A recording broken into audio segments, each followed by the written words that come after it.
So, guys, I'd like to start talking about a topic that I've seen that some people have been talking about doing, and I'm not going to say that it's not the wisest decision. It's a decision that people need to think about before they do this, and the repercussions that this might have. In the end, I will say this about this whole thing, about people doing what they're talking about doing. In the end, this is what it's going to come to anyway, is that people will not have credit cards. They will not have their they will not have credit cards and credit anyway. I mean, in the end, when it gets down to the very last little thing, and all these people have lost all these cars, they've lost all these credit cards, and even people right now sitting on their high horse saying you should pay that, you should pay that, you should pay that. Well, let me just say this about all these people sitting on their high horse and that the fact is that is not. Let's see, a new version of Ubuntu is available.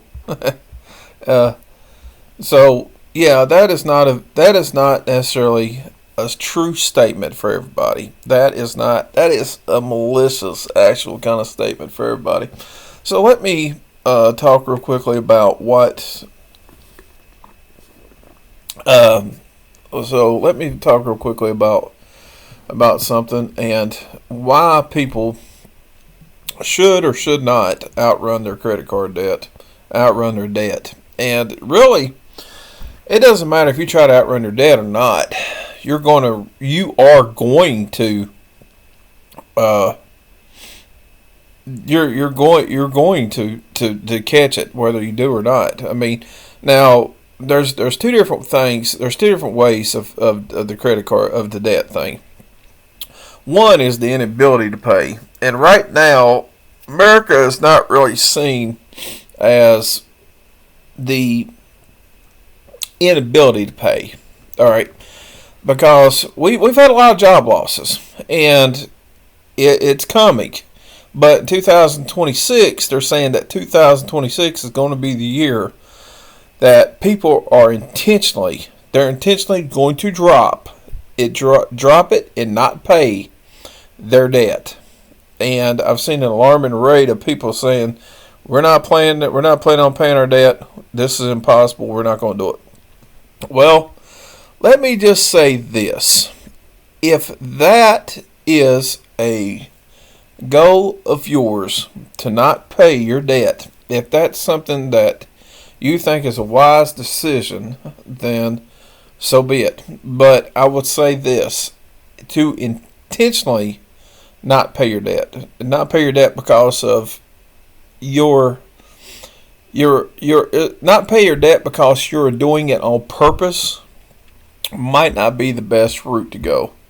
And I'm going to explain some repercussions. But I made myself some notes here. Why are you considering this? Okay, so I made myself some notes. Why are you considering this? Right here. And since we're talking about each one, I'm just going to go ahead and erase each one. Boop, done. Okay.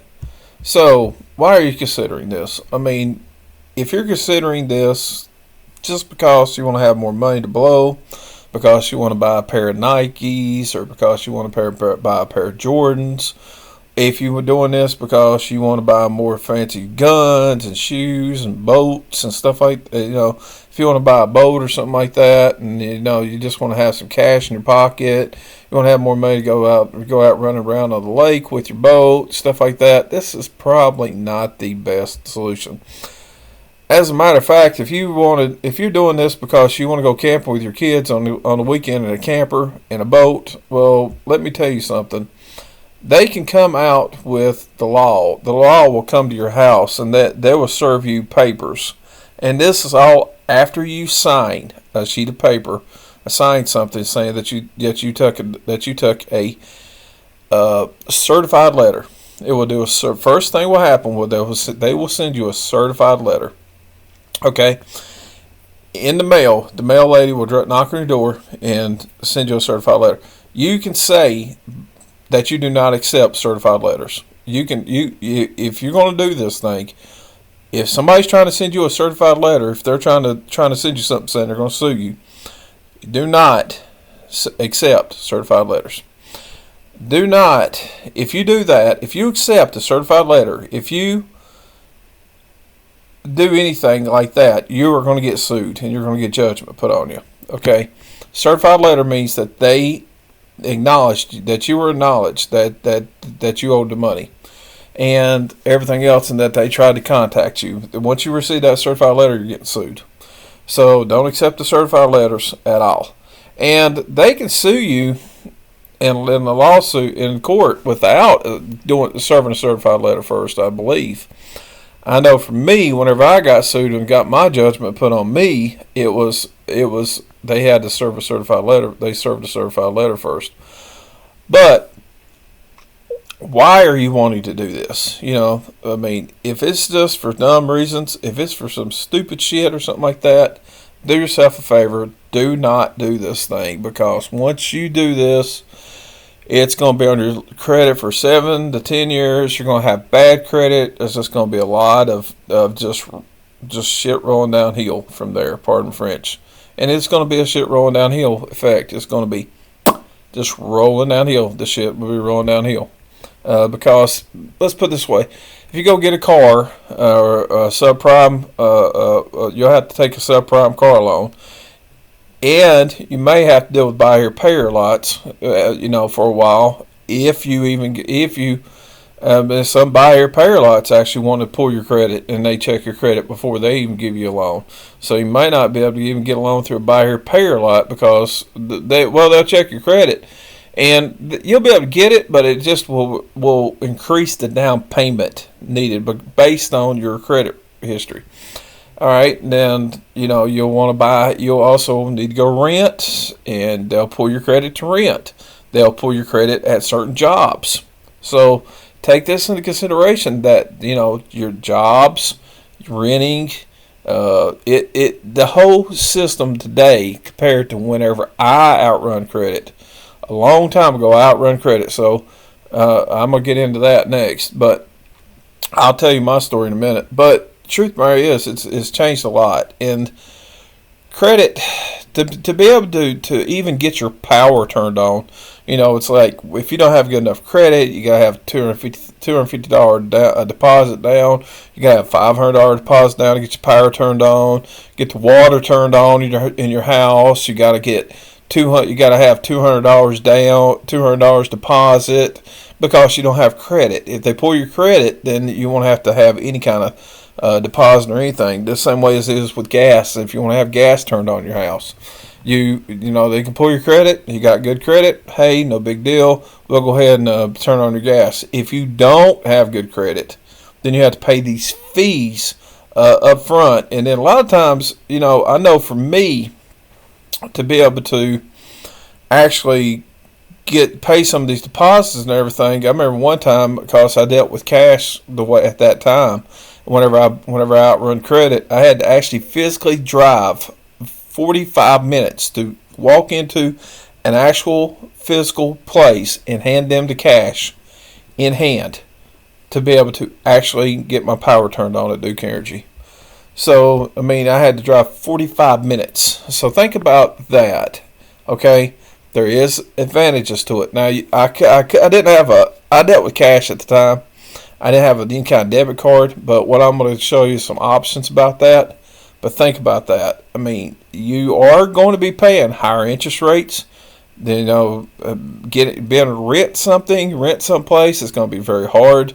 To be able to ever get a camper, a boat, an ATV, motorcycle, you might as well kiss them goodbye. You might be able to get a car, but to be able to get the little fun toys, you might as well kiss them goodbye. That's the downfall to all this too. So if you got a chance to keep your credit, then I'm going to personally suggest that you do keep your credit. But I'm going to give you some options that, you're pissed, you're mad, I get it. I understand why you're pissed. I know. These credit card companies have just become crooks. They have started charging people 34% interest, 22% interest. I got a friend that had a credit card that had 12% interest. Now it's up to 22% interest. He's got another credit card that's got 30. Well, it was now it's up to 30% interest, and before it was I think he said it was 17 or 18. Now it's 30% interest. And I get it, guys. I do. I know why you're pissed, and they're doing this stuff because they can do it. And I understand. Hey, you're pissed. I understand, man. Don't get me wrong. So let me tell you my story now, and this will be. I'm just erasing these one at a time as I go. So let me tell you my story, real quick. I'm erasing these one at a time as I go. Okay. So my story was that what happened was I was buying a house, actually a double wide, and I had a extended cab Chevy pickup, and I had 3 credit cards. Okay, I had 3 credit cards, Chevy pickup, and I was buying a double wide at the time when I was young. I was real young. You're talking about a boy here that's 23 years old. So I'm going to tell you how I did it, and I want you to listen to me carefully. If you do what I tell you, you will be able to do it too. But it's harder these days than what it was whenever I was younger. It's not as easy to try to outrun them. They're getting a little smarter with everything. The banks are. Things have changed. They know the tricks and everything else. But this is how I did it. And so my story is I had a trailer. I had a double wide. I had a extended cab pickup. I had a nice house, a nice trailer, a nice double wide. I had a nice truck. I had everything. So my job, and this is during time around the .com bubble. You know, the .com bubble. So .com bubble hit. The .com bubble hit, and this was like 2003, and you know, whenever that hit, it kind of went down. The economy went down. So how they picked the economy back up was by putting it into bad loans. And really, I shouldn't have qualified for a loan. I should not have qualified for that. For that loan. So what happened was I went and got me a double wide. I gave them I think it was $1,000 down. I showed him my bank statements. I had no money on my credit cards at all. My credit cards were empty. I had my car payments were, my car payments were there and everything. I had a big truck, fancy truck and all. And I was just too young to be that kind of debt. Okay. So, work 6 days, I was doing pretty good. I was able to pay my bills. I was able to do everything. But then I was not able to whenever we went back on 4 days. We went on 4 days because, it was like in textile, the slow season is what they call it. And it has a high season, it has a slow season. So, it was slow season during in the textile world. It was just a lot of things compounded. A lot of things that compounded that I had a lot of major issues in my life at that time. I had to get, I wasn't able to keep paying for my truck. So the first thing that went was my credit cards. Credit cards went first. Then I lost one credit card after another credit card after another credit card. I tried paying them, but it wasn't possible, and everything else. So then, basically, and I really did. I honestly tried. I honestly give it a go, man. I honestly tried. But it wasn't possible. I was too young.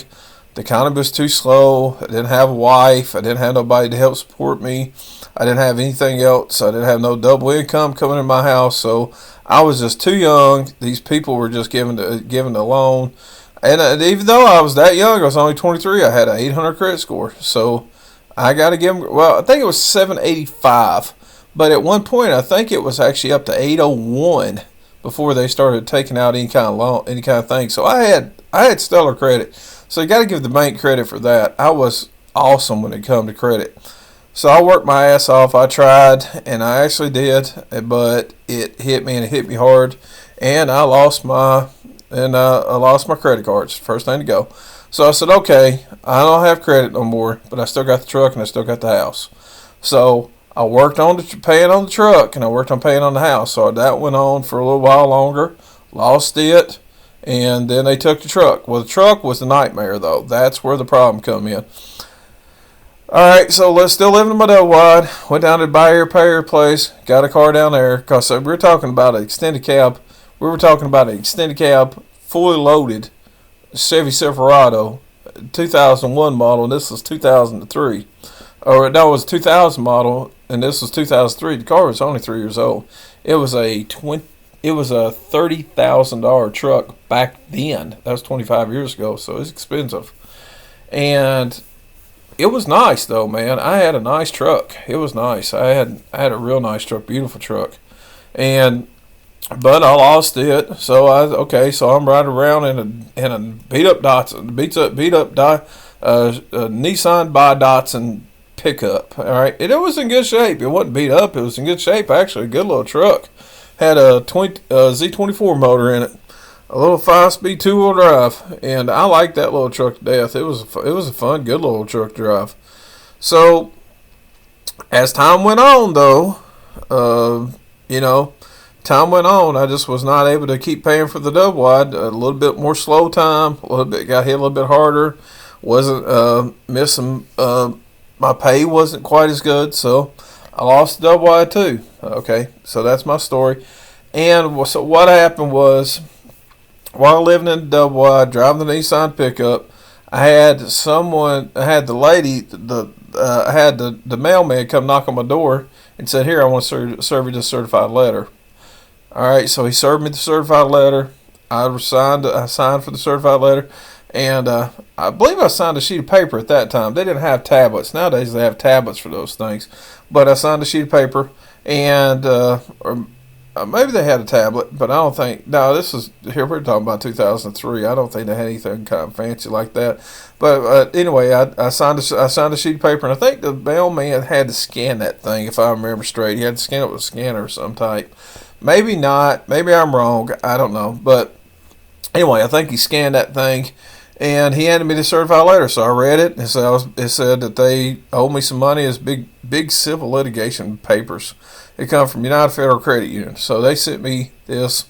I checked it out, and I was like, okay. So I seen what happened, and they sent me. The next thing I know, knock on the door. Here come a cop lady. She was real nice. Older lady. She was just older.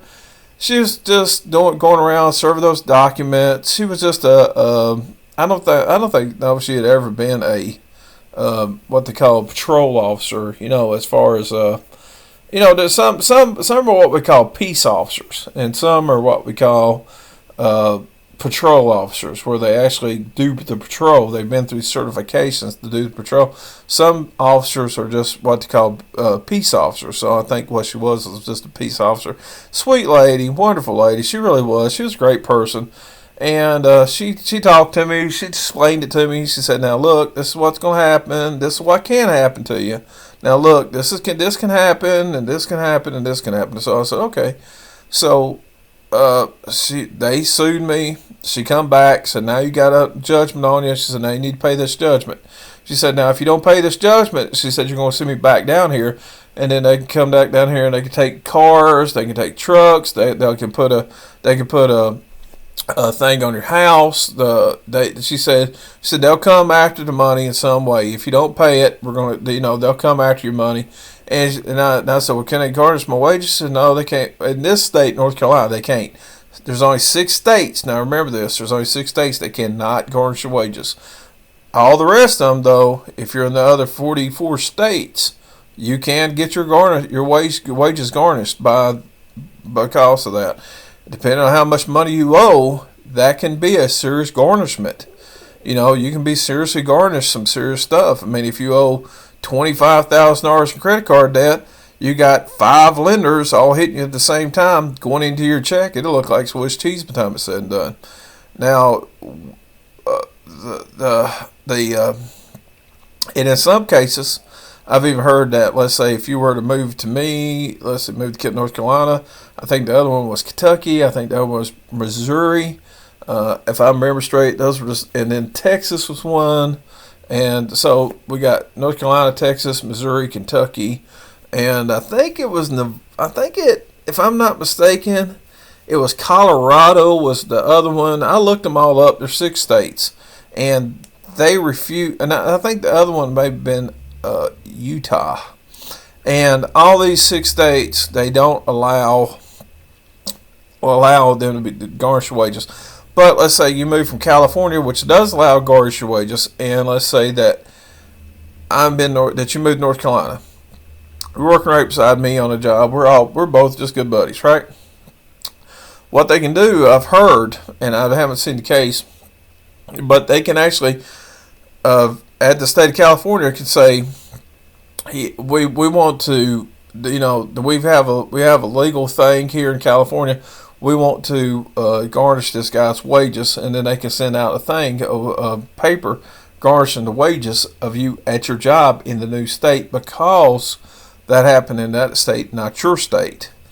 Now, I've heard that can happen. I've never seen that case happen, but I've heard it can. So think about that too. Depending on which one, you might think you can outrun it, but this is something you won't be able to outrun. So let's say you got Crediva, let's say you got Affirm. I've heard some people trying to cheat Klarna, stuff like that, and you got credit card debts and all this and that. Then they take your car, they sell their car because you trashed it out, and then now you owe the bank $15,000-$20,000. Well, now the bank can take that leftover money that was not got in auction, and turn around and hit you with it and send that back to you. So now that you owe them under that stuff, so you're trying to outrun debt, it comes with a heavy price, my friend. Remember, it does come with a heavy price, my friends. It does. It's not like this is something that you can just jump up and outrun, my friends. I mean, it does come with a price, and it is something to think about. Even if you don't lose a penny, even if the banks don't get shit out of you, pardon French, it's going to come with some kind of price. As I said before, the price will be one or the other thing. Let me try to see how much time I'm out here. I don't want to try to extend this thing out way too long. So let me see what we got here. I've been recording for now for let's see, 22 minutes. Total time, 22 minutes. So this doesn't tell me, doesn't have a thing. So I'm not trying to make this thing too long. I'm just trying to explain to you how to get. So I didn't explain to you how the banks will come after you in court. So we can go ahead and knock that out. Let's see, hide your money in cash and use cash and stuff like that. So that'd be the last one. So I don't need to do anything else. So I'm not going to save this. Come on. I'm not going to save this thing. So, alright, so let me go ahead and don't save. There we go. And, okay, so what this means, what I mean by this, and you just heard me explain to you about how they can come after your cash and how they will come after you. And I've already explained how they'll come after you and what they'll do to you. Okay, now, so let me explain to you how you do your cash, okay? You want to do with a physical check if you can do it. Cash is king. If you can get a physical check from an employer, the old-type paper physical check, and get it in your name, take it to the bank, hand it to the banker. If you got to pay a $6 fee, if you got to pay a $3 check cashing fee, use Walmart, use a gas stations, a lot of little gas stations cash checks also. So, have the cash money in hand, get it done through a gas station, do it that way. Or if you have to have it put directly on a card, I'll go ahead and pull up these cards here. But let's see, now we got OnePay. Let's see, I went ahead and just pulled up these guys, so some of the basic ones. That's all I'm seeing. I don't think I've seen any more. Not on the Walmart website. But anyway, we got OnePay. This is like it's sort of like a banking account, but it's like earn 3% cash back at Walmart up to, so up to $150 spent a month. Terms apply. So if you want to do like a prepaid debit card or whatever, you can do that. through that one pay. It's I think it's sort of like a banking account, and then they got even Go Bank and stuff like that. So Walmart Money Card. This is what I personally used back then, but now I don't really recommend the Walmart Money Card like I used to, just because it's got like certain fees and different things. So I don't really recommend it like I used to because it's got reloadable fees and stuff like that. But, you know, if you need a card, you need a card. So, but it does allow direct deposit free, but it kind of charges you to take your money out. Green Dot, that's another one that you can use. And then I just went ahead and just did a search. Let's see here. Net Spend, that's another one right here. Net Spend prepaid, no credit check. Net Spend, so you can use Net Spend. And there's also something else you can do too. If you want to do that. So let's see, here we go. 5 best prepaid debit cards. That's so let's see who they recommend. Bluebird by American Express. That's the thing, must be old. Served by American Express. That's not a bad one. FamZoo. I'm not exactly sure about that one, but it's a green light prepaid MasterCard. Don't know exactly who that one is either. Walmart Money Card, best prepaid debit for Walmart. Okay, so that's NerdWallet.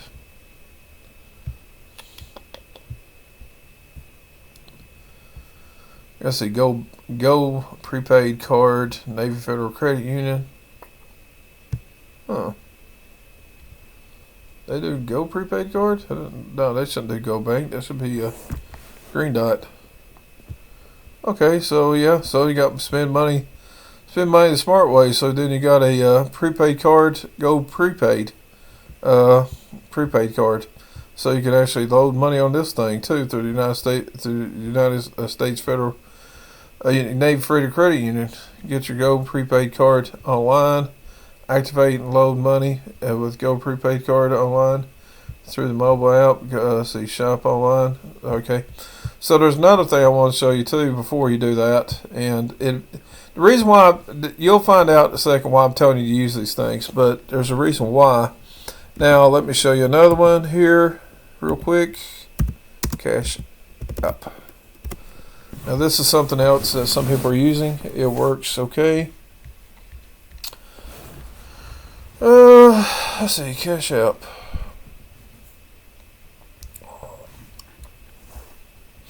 Control your cash and so on and so forth, and they'll give you a card too, and they'll give you an actual physical card. See the cards they give you, and then they got different kind of cards that you can get. Money, you can have your money directly deposited on your Cash App. Made and handling different things. So anyway, Cash App, that's what my boss uses down at work. But the reason why you want to use stuff like that, you're probably thinking, why would I use that? Why would I not just use a bank?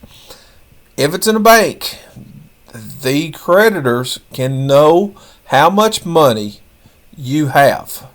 All right, so then they can come asking and take you to court and say, look, this is his bank state, this is stuff, how much money he's got in the bank, this and that, and everything else. And the court records can pull that stuff. They can even seize your account. They can take the money out of your banking account even to come after their judgment money. They can seize your banking account. So with a prepaid card, they cannot do that. It's not tied directly to you as a banking account. So there has never been yet one time that anybody has ever lost any money through a banking account on that kind of deal. Okay, through a prepaid card. But the money, because it takes a social security number, it takes certain criterias and certain things to make it so that you are, it takes certain criterias and certain things and certain ways to make it so that you are trackable, that you're being able to be tracked. Okay, so you have to have certain criteria, and a prepaid card doesn't have your social security number. It doesn't have your photo ID tied to it. It doesn't have all this stuff. And so you can hide your money that way. All right. So let's just say that this isn't the end of the world as far as banks go. In banks wise, with if you've been a really good with your bank, but you just want to screw the credit card company, there's something called checks system. CHEX. Checks system. Checks system. It's a credit thing they pull with the banks. Okay, that the banks have that's in there too. Okay, your credit cards do not go into your check system. Anything that's on your Experian, that's on your Equifax, that's on your TransUnion, but it's not on checks system. So check system is totally different. So if you close it down in a nice good way, you're polite about it, and you haven't had any kind of bad checks and stuff like that you've written, then if you close it down in a nice good way, they will not have nothing bad on your check system. Okay, so a few years from now, after the banks have figured out that 4 years from now, banks have figured out they're not going to be able to get their cash out of you, the whole system's done collapsed and everything, everybody's not paying no money, so then you can start your banking account back up with Truist or somebody like that. Excuse me. I would recommend, if you're going to start a banking account back up, excuse me, I would recommend you probably go down to, if you can, I would recommend, stay away from credit unions. Credit unions because they're going to put Experian. No, they're going to pull Equifax. That's what they use. Credit unions use Equifax. Now the other people they use the check system, but they're a little different than banks. Okay, so stay away from credit unions. But let's say I'd probably go to Truist. I'd probably go to TD Bank. I'd probably go to Truist or TD Bank or somebody like that. One of the bigger banks, but not too big. Somebody a little bit bigger, Starlight Bank. Somebody who's a little bigger, who's bigger, but they're not too big. You get my point? They're big, but they're not too big. Okay, so you don't want to go to something like the Big Fours or nothing like that. You don't want to go to Chase City, Wells Fargo, or Bank of America. Just stay away from the Big Four, and go to somebody like that. And I know after about 4 years, after everything's all settled, and you're not having to run no more, then do that. Another thing I would do too. Now this is what you're gonna have to go on a run because that's what you're doing. You're running with your stuff. So another thing I do too. There's one thing they cannot do. They cannot, if you only have one car, one vehicle, they cannot take the car you drive to satisfy a judgment. Now that's how it is in my state. You need to check with your state, but they cannot take your one car. If you have one car, they cannot take it because it doesn't have a loan on it. They cannot take it to satisfy a judgment if you only have one car. So if you have a second car, you got a mama, you got a daddy, you got a cousin, you got a brother, you got anybody else or something like that. If you got somebody else that you can hide that you can get that title signed over to them, you can give them money, extra money a month for keeping insurance on that car while you drive it. If you got boats, if you got campers, if you got any of this stuff, get the hell out of your name, pardon French, because they're coming after it, okay?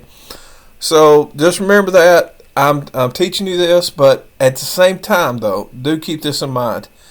This video is not to teach you how to outrun debt. This video is to teach you if in the event that something happens where you find yourself in a situation, okay?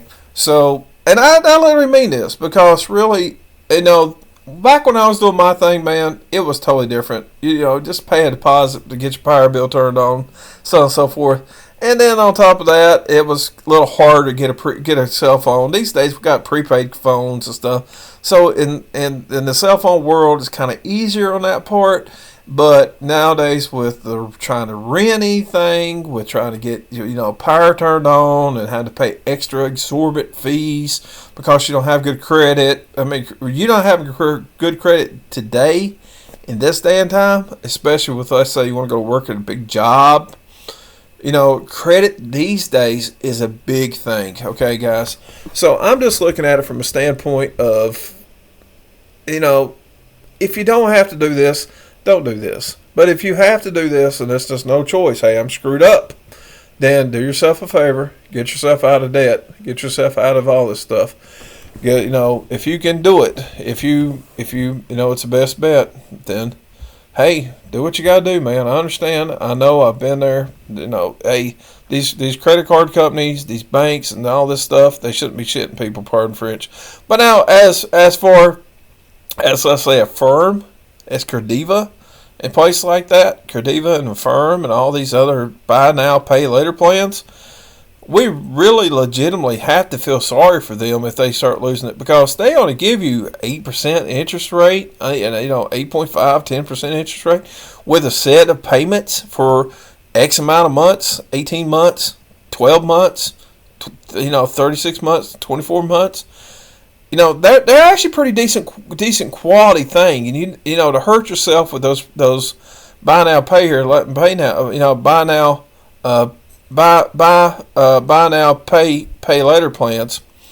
To deal with to hurt yourself with somebody like a firm or somebody like that, that's really not a good thing. I mean, these people do give you the option to buy a $2,000 bicycle if you want to buy a $2,000 bicycle and put it on payments, and at a really good interest rate too, and you got a start time, you got an end date, and it's perfect. It's a beautiful thing. Actually, I love those people. Those people are great. Now, as for credit cards, I don't care nothing about no revolving line of credit that 17 years is going to take me to pay off that thing. Hey, that's totally for you. Hey, but as far as like a firm or something like that, now they're actually really cool because they really are not hurting anybody. They're good people. They have a straight up, honest, business model. Anyway, be good at it. Take it easy.